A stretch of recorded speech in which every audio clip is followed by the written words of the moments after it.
Good evening mga listeners natin sa Divination Talk natin. Salamat sa mga taong naging way na naging tuloy-tuloy ito. Of course, sila yung ginamit ng Godhead na para matuloy yung talk natin. Na kahit na rain or shine, favorable or unfavorable yung mga circumstance, tuloy pa rin tayo. Hindi na lang natin magawa araw-araw. Dati, twice a day. Pero ngayon, ilang beses na lang sa isang linggo. Pero salamat pa rin. Okay, bago ako mag-start, ang requirement natin para magaan yung pagkaintindi natin ng talk natin is yung theme po natin, tema ng talk natin, mga ilang days na, ilang talk na natin is forgiveness. Pagpatawad. Bakit kailangan? Kasi yung pagpatawad, forgiveness, yung pagmamahal or love, at saka yung mercy or awa, hindi po pwedeng i-separate yan. Walang taong loving, mapagmahal, na unforgiving siya, hindi siya mapagpatawad. Hindi rin pwedeng baliktarin. Hindi pwedeng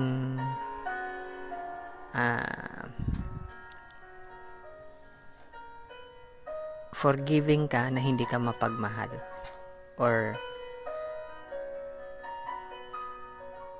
merciful ka, maawain ka na hindi ka mapagpatawad. Parang hindi pwede mangyari yung ganun. Kasi yung mga ugali na yon or character, kailangan mo yan para makita mo yung katotohanan. Okay. So, sa talk natin tungkol sa spiritual energy ng country natin, nasabi ko na yung 12, 6, 8, at saka 8, at saka 7. So, yung dark secret, maitim na sekreto, is sa lineage natin yan. Lahat ng families is may sikreto yan. May dark secret na tinatawag. Na hindi nila sasabihin o ibunyag sa ibang tao. Pero sa chart natin, makikita natin sinamarize yung dark secret na yan. Yung mga babae, kulang sa temperance. Ano pa yung isang word ng temperance is moderation, puro English. Sober. Hindi siya sober kasi opposite ng lasing yan. Lasing ka sa kapangyarihan, lasing ka sa authority. Ikaw lagi masusunod, na lasing ka. Lahat ng oras ikaw lang masusunod. Mga importanteng mga desisyon dapat ikaw masunod. Yun yung tendency ng mga babae sa atin, yung anima. Yung hindi ka modesty kasi yung gamit na word sa English, yung ayaw mong yung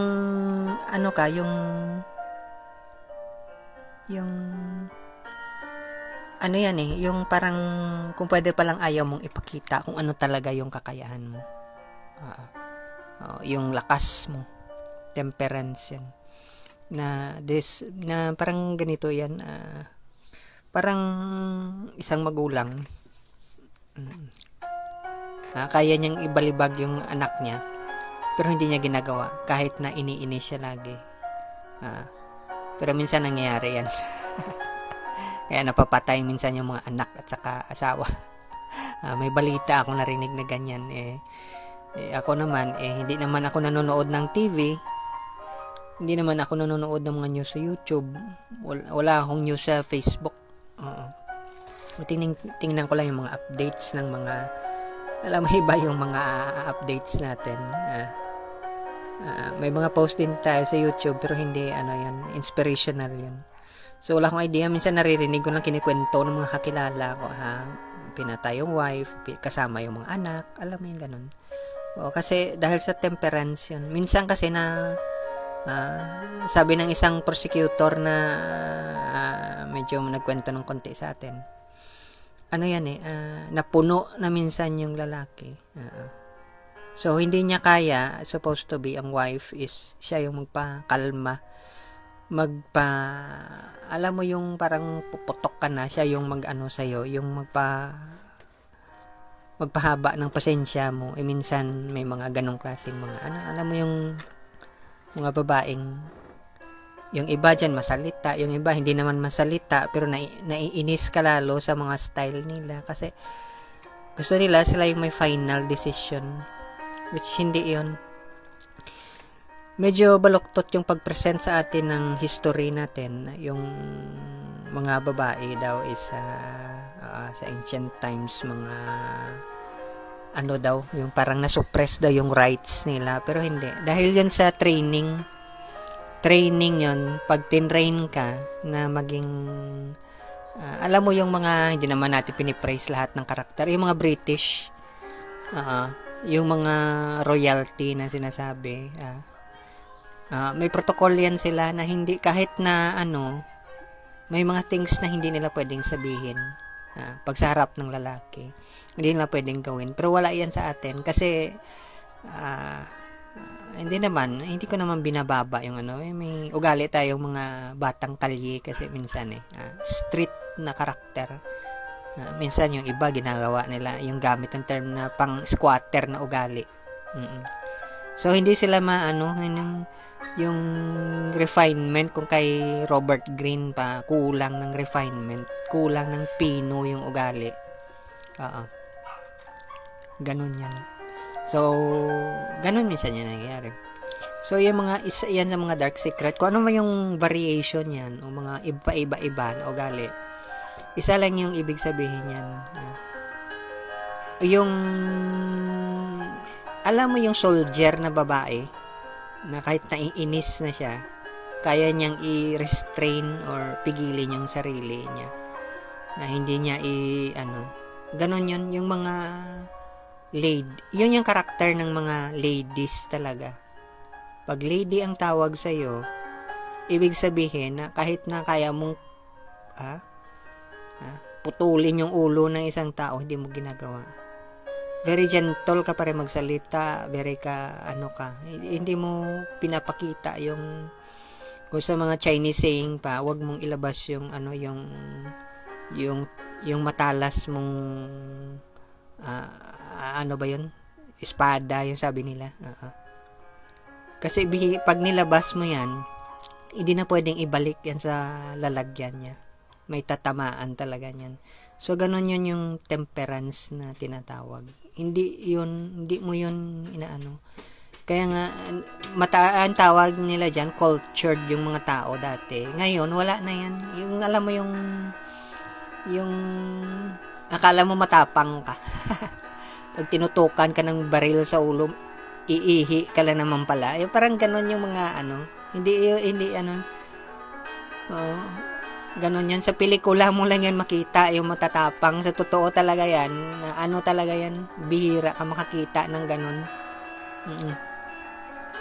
So, ganon. May mga alam akong ganong klase ka tapang talaga. Ang tawag nila dyan, halang yung kaluluwa talaga. May mga alam akong ganyan talaga. Talagang ibang klase talaga. Pero sila, dahil din yan sa training, kadalasan din yung mga lalaki. Draining din yan sa mother. Kasi yung mga mother minsan dyan may mga alam akong ganyan. Pinapas yung karakter ng pero yung dark secret dyan is yung walang alam mo yung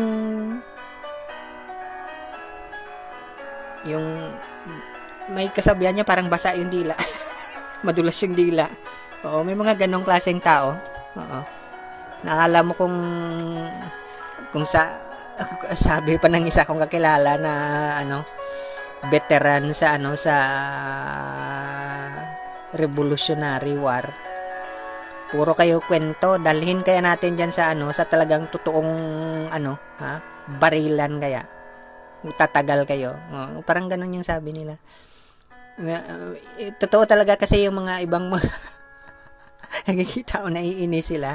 Pero mga sila, mga rebels talaga sila na siyempre nagpakabait na.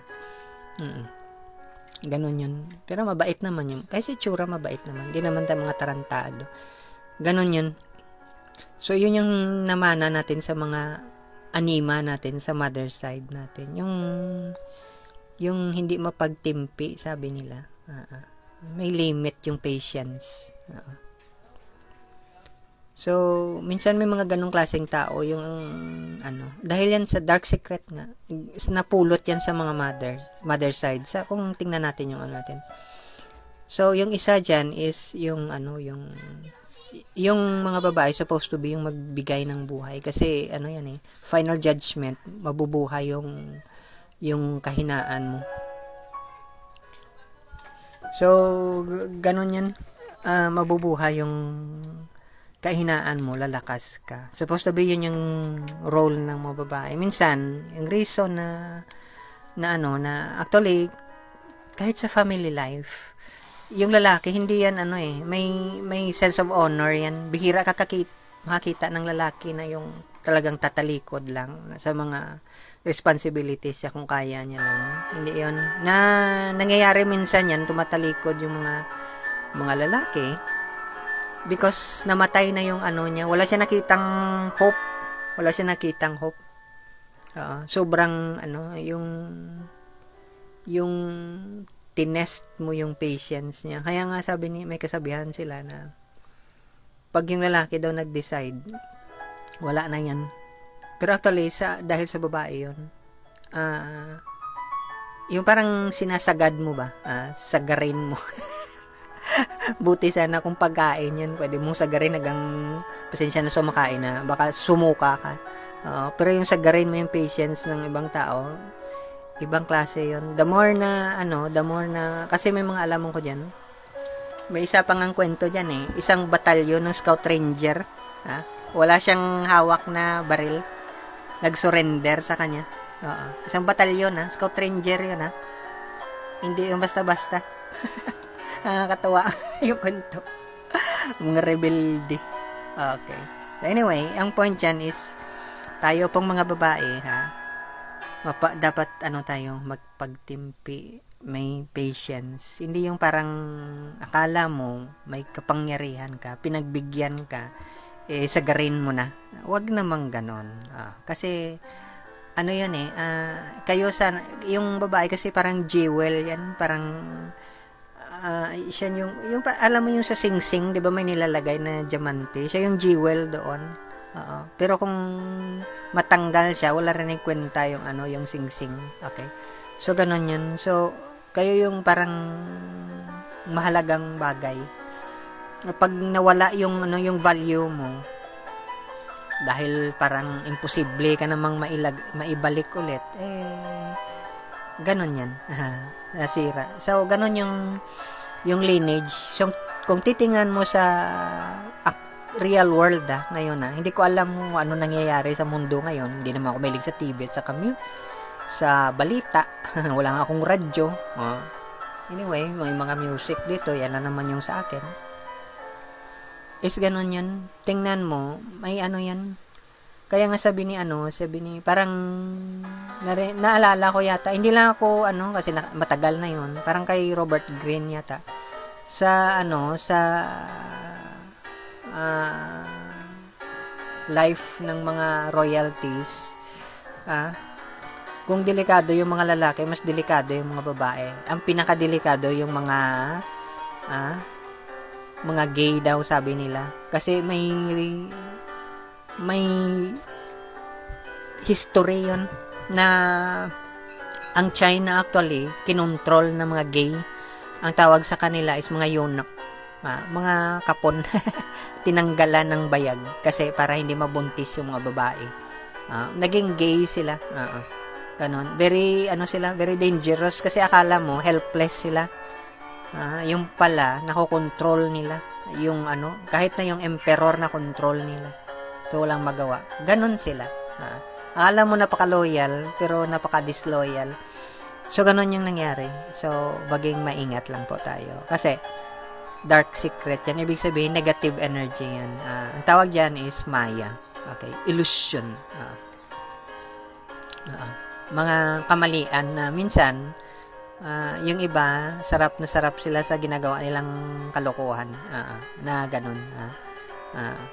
Superwoman kaya ako. Okay.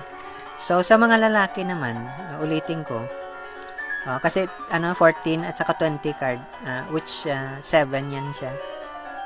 Chariot. Maganda tong kwento tungkol sa chart, mami. Ang sa lalaki naman is 18 or moon. Ibig sabihin cycle. Dapat may mastery kasi cycle. Alam mo yung tamang period or tamang timing. Minsan yung problema sa mga lalaki kasi out of rhythm sila. Hindi nila alam yung timing talaga kung anong gagawin nila. Kaya minsan medyo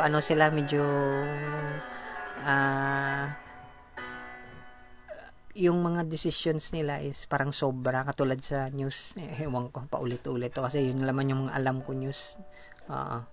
Sumobra siya. Instead na siguro may iba pang way na ginawa na lang excuse yung drugs daw. Hindi naman actually drugs kasi kahit na naka-drugs ka, dami kong alam niyan. Occasional, frequent user, hindi naman ganun. Dahil ginawa lang excuse kasi nag-split yung thinking ang tawag dyan. So ngayon namatay yung anak niya at saka yung asawa niya. Okay. Na kung sa mga may word na ginagamit yan, nakalimutan ko lang. Sumobra. So hindi ganun kasi yung punishment kahit na yun yung gamitin nating word, hindi yun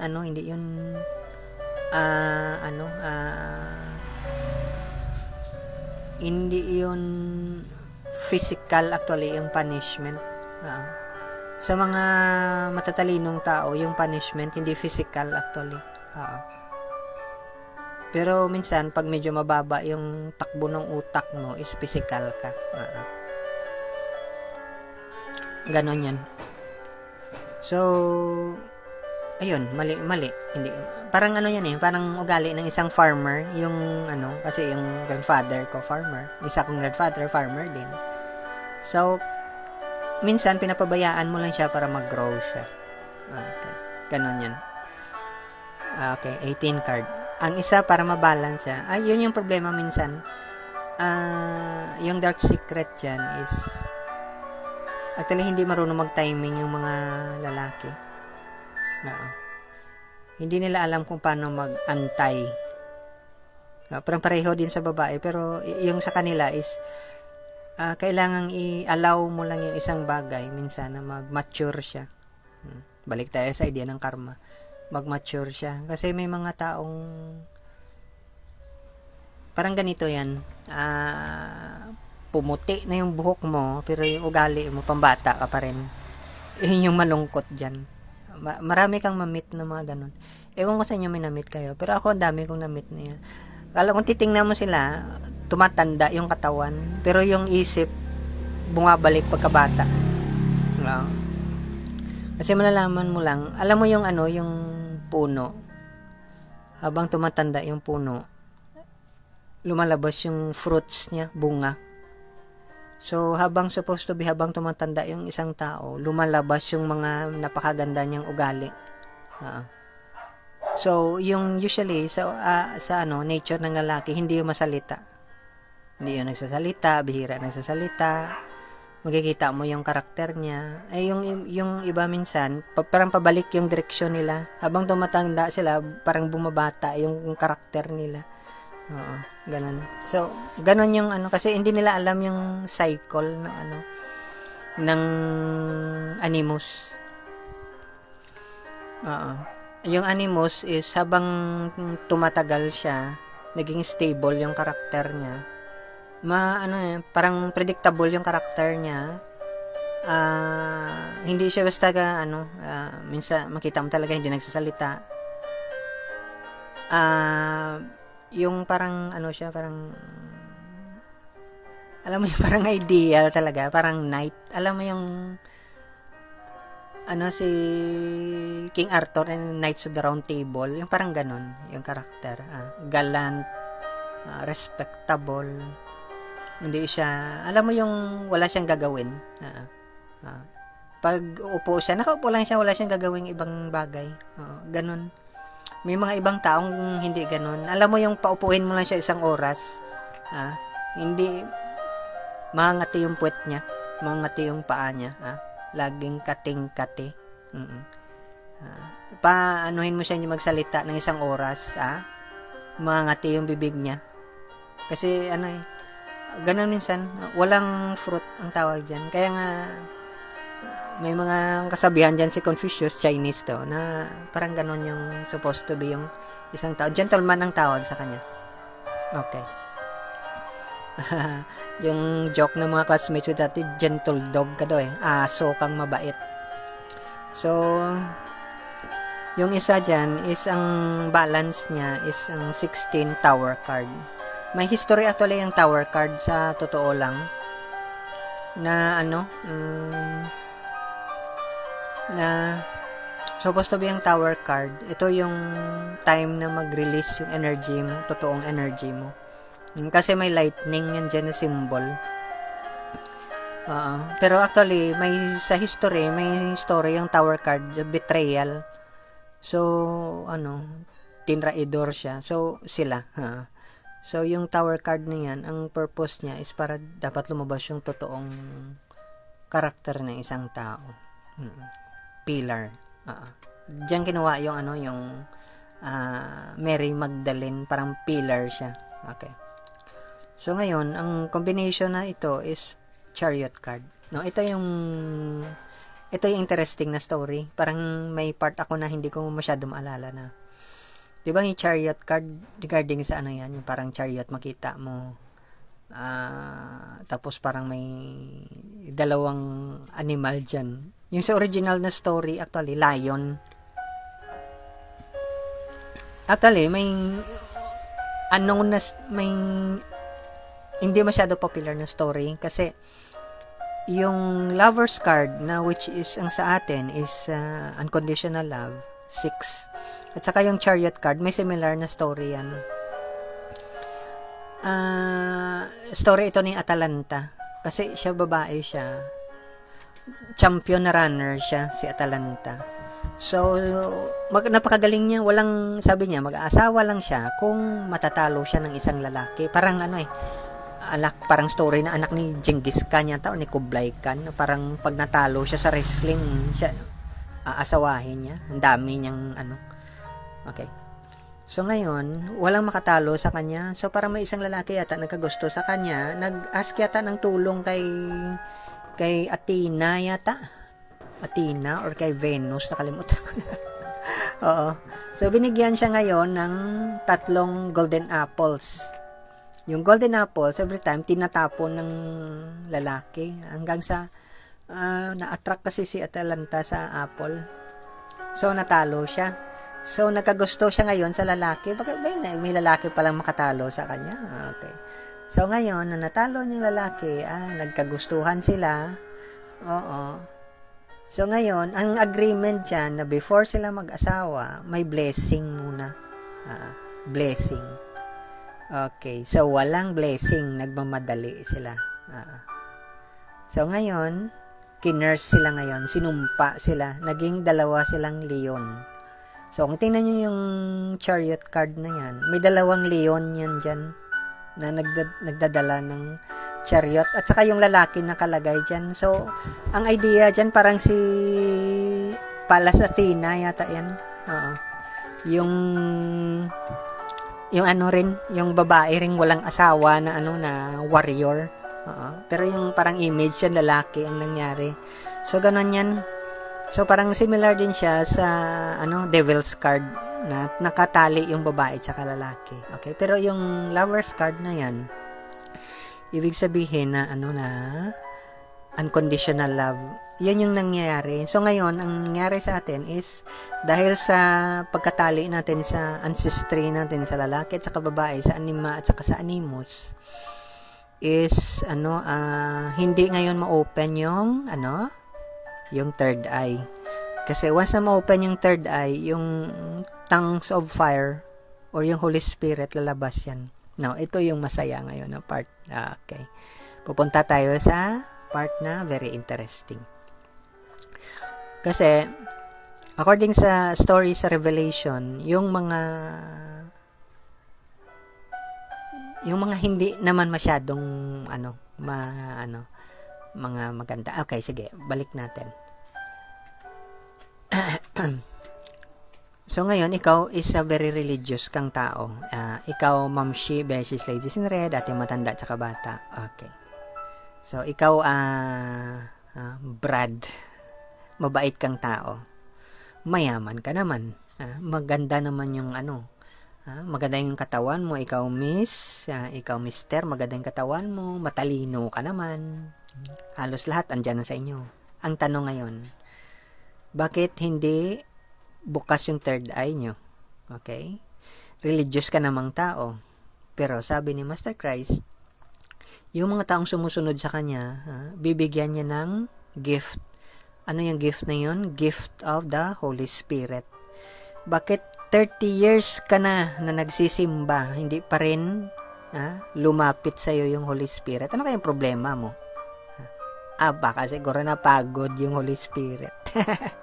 Okay. So, ano tingin mo yung problema? Andyan na sa yung lahat, sarado pa rin yung third eye mo. Bakit? At saka bakit sabi sa Revelation, yung mark ng beast sa forehead nakalagay, yung 666. Bakit sa forehead? Ano kaya yung reason on? Bakit kaya?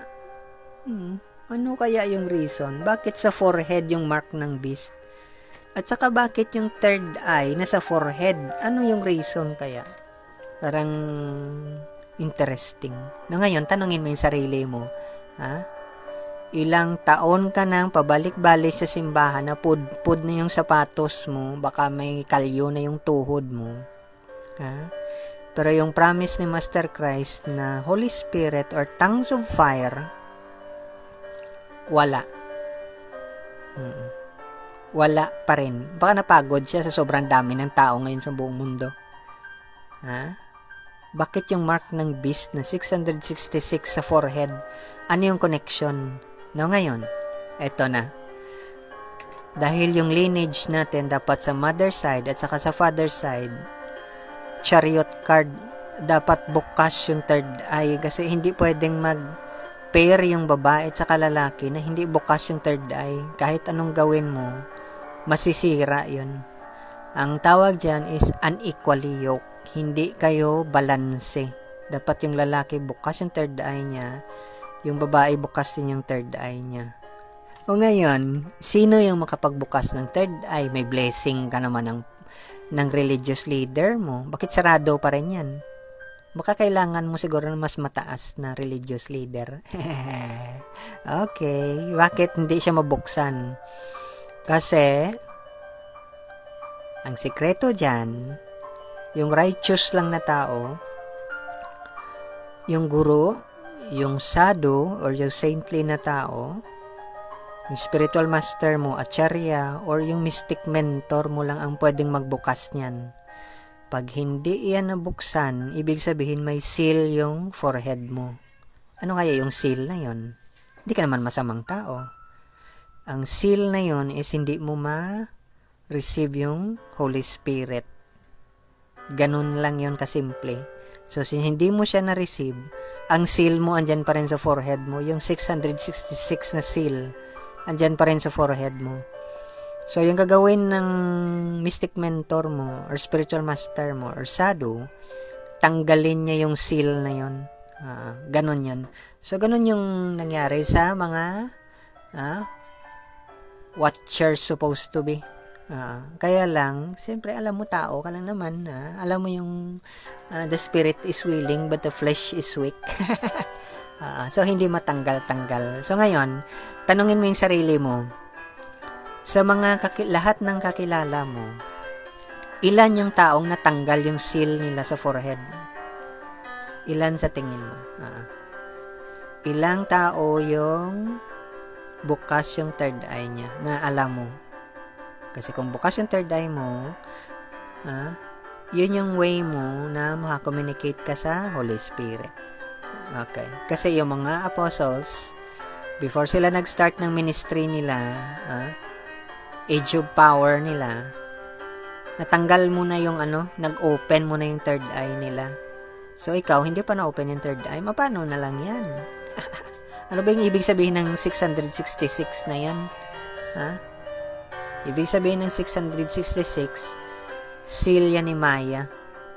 Ibig sabihin na sa state of illusion ka pa rin. Tulog ka. Hindi ka pa nagising. Oy, gising. Sa ganun yan. So, ngayon, kung hindi ka pa nagising, at saka talagang baka hindi ka magising, yung chance mo na lang is makahanap ka ng righteous or saintly na tao, or guro, or acharya, or sadhu, or mystic mentor mo na buksan niya. Kasi yung seal na yon, yung 666 na seal, hindi yung mabuksan ng basta sino lang na tao. Hindi yan matanggal.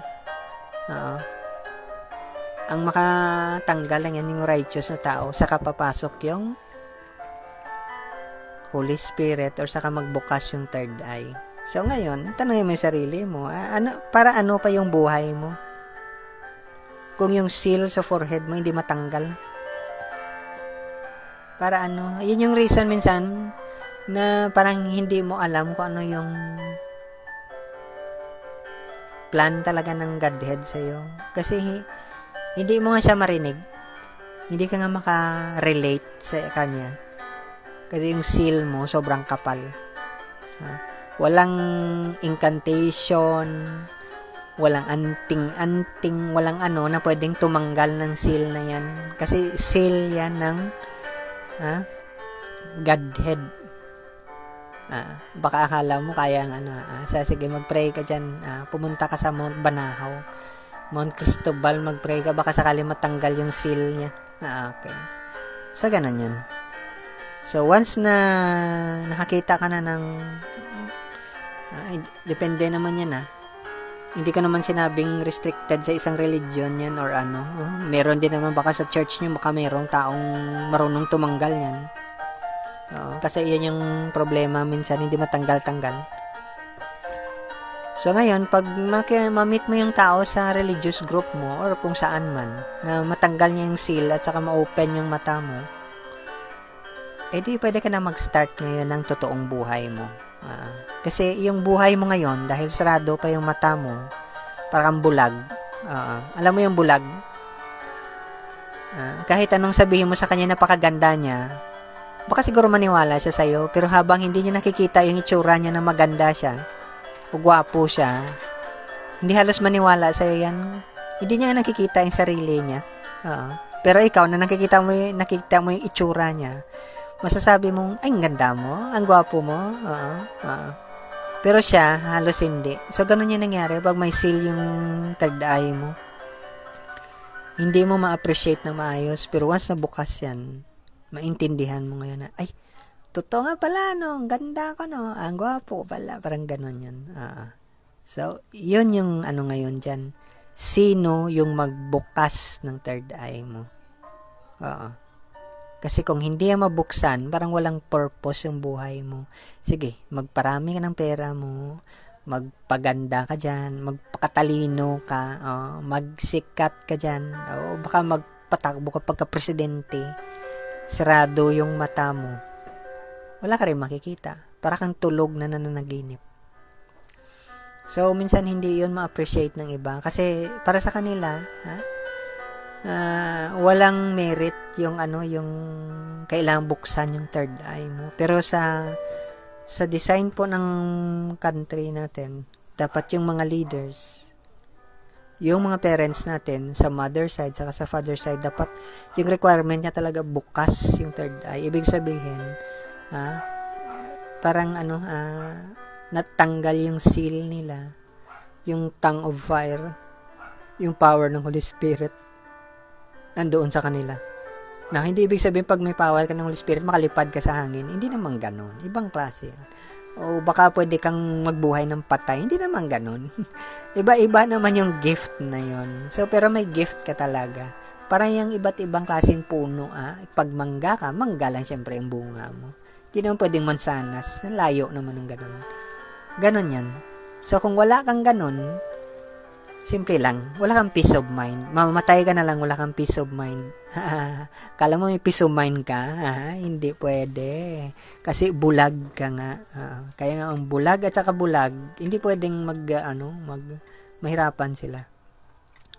So, yung open lang yung third eye, yung spiritual master, mystic mentor mo, yung righteous na tao, yung saintly na tao, siya lang yung pwedeng magbukas. By words, sa salita niya, may ba kami sinulat sa isang bagay, nabasa mo, hinawakan ka niya, Shaktipat ang tawag doon. Kahit sa words niya lang, makita mo lang itsura niya, kahit mukhang unggoy siya. Basta bukas yung third eye niya. Kaya niyang buksan yung third eye mo rin. Yung seal na 666 na nakalagay sa forehead mo, kaya niyang tanggalin yun. Yun yung role. Kaya nga yung prophecy sa Mayan calendar na nag-end na yung world, tama yun. Kasi unti-unting tinatanggal yung mga seal na yun. So, yun yung papel na mag-appear yung mga saintly na tao para tanggalin yun. Kaya nga may vision na nangyari sa isang sa Catholic Church na dapat babagsak na yan. Pero dahil nag-appear yung isang great saint na si Saint Francis, tingnan nyo yung gano'n siya kasimple yung buhay niya. Very holy siya na tao. Kaya kaya niyang i-stop yung pag-collapse ng Catholic Church. Yun yung hindi nakuha ng iba. Hindi kailangan sa ibang kahit sa group mo, kahit saan man dyan. Kahit saan. Basta righteous yung tao. Buksan niya yan. Kasi yun naman talaga yung papel ng mga taong yan na nag-appear sila. Yung iba dyan, loko-loko nga ng bata pa sila, pero naging saint sila. So, binigyan sila ng power, ng authority. Katulad ng mga, ng mga disciples si Jesus Christ. Hindi naman saint yan pag nag-umpisa sila. Pero dahil binigyan sila ibinuksan sila, binigyan sila ng power ng Holy Spirit. At saka pumasok sa kanila, or ibig sabihin, nagbukas yung third eye nila, binuksan din nila yung sa iba. Ganon din yun, once na nabuksan ng saintly person yung third eye mo, ang papel mo is buksan din yung iba. Kaya nga, end of the world ang tao dyan. Kasi yung world ng kasamaan, world ng kamunduhan, world ng kadiliman, Maya ang tawag niyan. Yung matrix ng material world, matanggal na siya. Wala na siyang power sa isang tao. So, yung 666, which is, may meaning yun. Hanapin nyo na lang. Sana huwag kayong malito. Must stop yun. So, walang chance. So, akala mo, yun lang yung meaning ng na-save ka. Bukas yung third eye mo. Yung power ng Holy Spirit, ginamit ka. Yun yung ibig sabihin ng na-save ka. Hindi ka pa na-save pag hindi bukas yung third eye mo. Yung Holy Spirit, hindi pa pumasok sa katawan mo. Hindi ka pa saved nun. Ibig sabihin, andun ka pa naka-incubator ka pa. Hindi pa sure kung mabubuhay ka o patay ka na. Kasi kung hindi papasok yung power ng Holy Spirit, or yung hindi mabukas yung third eye mo, considered ka pa na patay. Dead ka. Humihinga ka pero patay ka. Yun lang yung life. Yun yung tinatawag na totoong buhay. So ako, encourage ko kayo, dahil mababait naman kayong mga tao, matatalino naman kayo, hanapin nyo yung mga taong bukas sila. Kasi hindi naman yun maramot. Hindi naman nila itatago yun. Kung nakikita nilang very ready ka na, qualified ka, buksan niya yun. Kaya lang yung iba minsan, akala nila pag nasa tabi ka ng isang self-actualized na tao, self-realized na tao, magbukas agad. Hindi. Sa sincerity mo rin yan. Kasi hindi lahat ng lumapit kay Master Christ na buksan. Ilan-ilan lang sila. So ikaw, hindi porke lumapit ka, naki-PR ka dyan, nakisali ka para sumikat ka. Hindi yung ganun. Kasi yung mga taong bukas yung third eye nila, yung yung tongues of fire lumapit sa kanila, naririnig nila yung guidance. So wala namang kwenta minsan kahit marinig pa nila kung anong iniisip mo. Wala naman silang makukuha dyan. Wala namang kwenta yan. So ibig sabihin walang hindi kanya siguro out of formality, out of siguro dahil respectful din sila. Pag lumapit ka, syempre i-accept ka nila. Pero yung pagbukas ng ng third eye mo, hindi yun basta-basta. Kasi yung mga ready lang talaga. Kaya nga before yung 12 disciples, before sila binigyan or binuksan yung third eye nila, nagkapalpak-palpak muna sila. 'Di ba si Peter? Nag-deny siya 3 beses bago siya binuksan. Kasi para maintindihan niya na kung siya lang, talented siya, hindi niya kaya. Kailangan niya talagang buksan yung niya, yung third eye niya. Kasi doon nakalagay yung seal, yung 666 na seal, doon nakalagay yun. So, yung una mo nang mo is kailangan mong mag-forgive. Pangalawa, i-receive mo yung dapat may peace ka. Kasi hindi yan, pag wala kang peace, kahit matulog ka, parang takot ka, baka pasukin ka sa bahay mo. Ay, wala kang peace noon. So, ganun yun. Tapos, pag ready ka na talaga, yung nakita mo na talaga na palpak palaging ginagawa mo, na hindi mo kaya kung ikaw lang, sa kanya i-reveal sa'yo, tanggalin niya yung seal sa forehead mo. Pag tanggal ng seal sa forehead mo, dahil dyan yung forehead, yung masarap na seal, blue seal. Okay. Pag tinanggal yan, saka papasok yung apoy na yun. Ganun. Saka lalabas yung gift mo, kung ano yung gift mo. So, hindi makuha ng iba na namatay na lang sila sa kung ano pinaniniwalaan nila, yung seal hindi pa natanggal. Nako, ano kayo mangyari pag hindi natanggal yung seal sa forehead mo na namatay ka? Ewan ko lang, hindi ko rin alam. Subukan nyo kung anong mangyari. I-try nyo lang. Pero yung sinasabi ko is, hanapin nyo yung taong magbukas. Kasi pag bukas yan, iba. Kaya nga, yung mga men of letters, hindi lang maintindihan yan. Dahil puro letra yung tinitingnan nila. Yung power ng spirit na yan, yung third eye na bukas, iba yun. Naririnig nila mismo yung direct na instruction. Nakikita nila. Ganon yun. Alam mo yung si Paul na ready na siya. May narinig siya. Baka nasiraan na siya ng bait. Sa ganon yan. So, I hope so ma-appreciate nyo kung gaano ka-importante na may righteous na tao. Gaano ka-importante may sadhu, may saint, may spiritual master, may guru, may acharya, at saka may mystic mentor. Isa lang naman sila yan. Gano'n yan ka-importante. Kasi, katulad ng mga Nephilims, sila yung may age sa tao. Every time na ready ka na, tanggalin niya yung seal mo. Once natanggal yung seal mo, hindi ka na pwedeng kasi yung Holy Spirit papasok na sa'yo. O ibig sabihin na bukas yung third eye mo. Okay, ganun yan. So, kung may seal ka pa, pasensya ka na. Baka mamatay ka na lang, yung seal sa forehead mo hindi pa matanggal.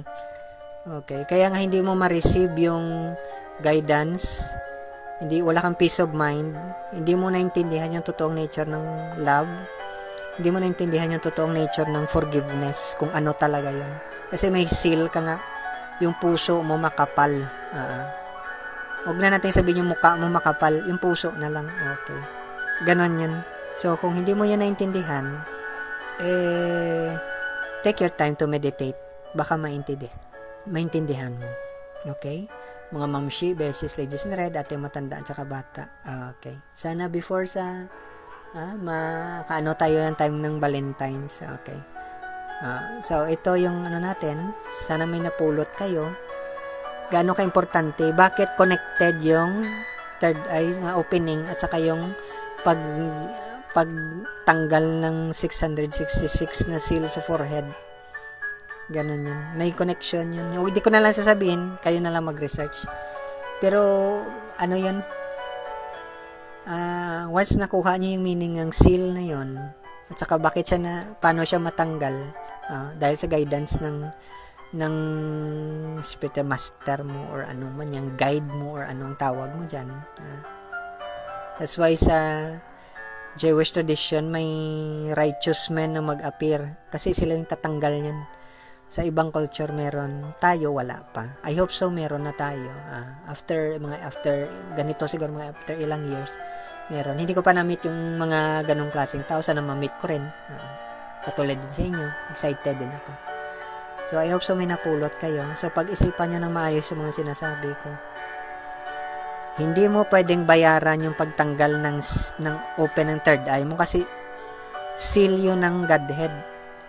666 na seal yun. Hindi yung basta matanggal ng kung sinong tao.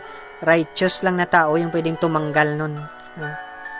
Kahit na mataas pa yung katungkulan mo sa simbahan nyo or saan man yung paniniwala mo, hindi yung basta matanggal. Yung righteous lang na tao makatanggal nun. Kasi sila lang yung may power na tumanggal nun. Okay. Yung mga saint. Once na tinanggal niya, yung Holy Spirit lalabas agad. Okay, ganun lang siya.